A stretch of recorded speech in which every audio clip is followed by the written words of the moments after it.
Hello दोस्तों। चलिए आज बात करते हैं कुछ बुक्स की जो बुक्स यहाँ पर रखी हुई हैं। ये बुक्स के बारे में मैंने पहले तो बात नहीं की हुई है। तो सबसे पहले बात करते हैं भारतीय दर्शन की रूपरेखा। फिलोसफी दर्शन, हरेंद्र प्रसाद सिन्हा। तो ये दरअसल फिलोसफी की बुक्स कौन पढ़ता है? जो यूपीएससी की तैयारी कर रहे होते हैं। और ठीक है, मैं यूपीएससी की तैयारी नहीं कर रहा था, बट स्टिल मुझे ये अपने भाई से मिली हुई है।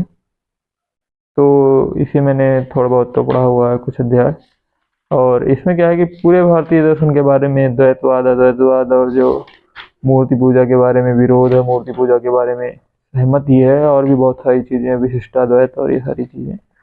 तो मेरे ख्याल से ये बुक तो सभी को पढ़ना चाहिए। ये यही बुक पढ़ लें, क्योंकि हम अंधी रूप से भक्ति करते रहते हैं और जो भी जैसे भी चलता रहता है उसे कभी जानने की कोशिश नहीं करते हैं। तो ये एक बेस की तरह काम करेगी। इस बुक से आप शुरुआत करिए, भारतीय दर्शन की रूपरेखा से।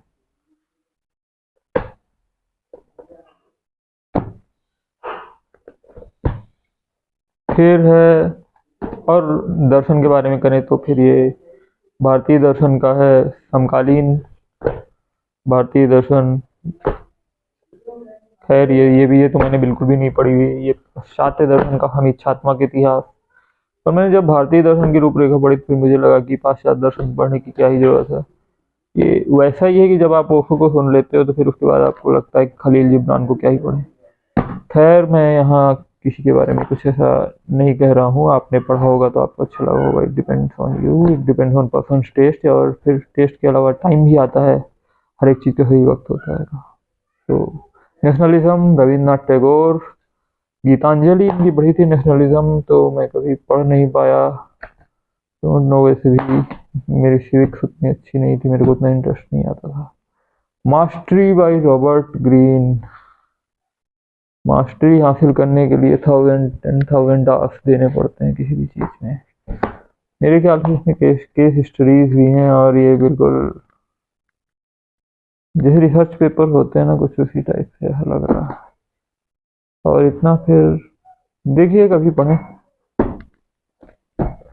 But this is one of the most famous book. Then this is Marshall Goldsmith. Marshall Goldsmith की कुछ बुक्स पढ़ चुका हूँ पहले मैं। तो what get you here won't get you there, corporate success, business. ये भी बहुत पहले खरीदी हुई थी, ये भी पढ़ना अभी बाकी है। Albert Einstein, relativity, string theory and things, special and general theory of relativity. चलिए ये भी पढ़ेंगे। Stephen Hawkins, the theory of everything. पहले पढ़ी थी, इसे रिवाइज करना पड़ेगा,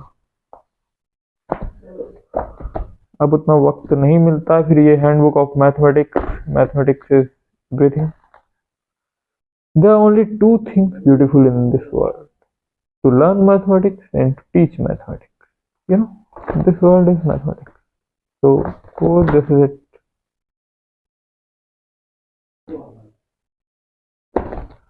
फिर ये है मैन द अननोन। इस बुक के बारे में बहुत सुना हुआ था मैंने, और ये हार्ड कवर में है बुक। ये doctor Alexis Carrel, I think इन्हें नोबेल पुरस्कार भी मिल चुका है।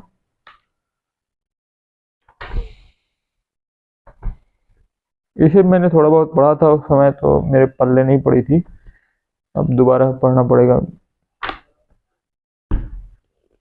फिर ये हु मूव्ड माई चीज। ये बहुत पहले मैंने पढ़ी थी, लाइक 10-12 साल पहले पढ़ी थी। हु मूव्ड माई चीज। इसमें चूहों के बारे में है कहानी, पर चूहों के बारे में नहीं है, इंसानों के बारे में ही कहानी है कि आप किस तरह से अपनी, इसका मतलब ये नहीं कि आप अपनी जॉब ही छोड़ दें या अपने रिलेशनशिप ही छोड़ दें, but you have to keep changing how you adjusting your work and your life. तो ये भी एक गुड रीड है, लाइक 2-4 दिन में तो हो ही जाएगा, या है ही कितना। इसके मैंने नोट्स भी बनाए थे, हालांकि फिर कभी नोट्स के साथ शेयर करूंगा। तो ये थी कुछ बुक्स। फिलहाल आज के लिए मुझे सुनने के लिए धन्यवाद।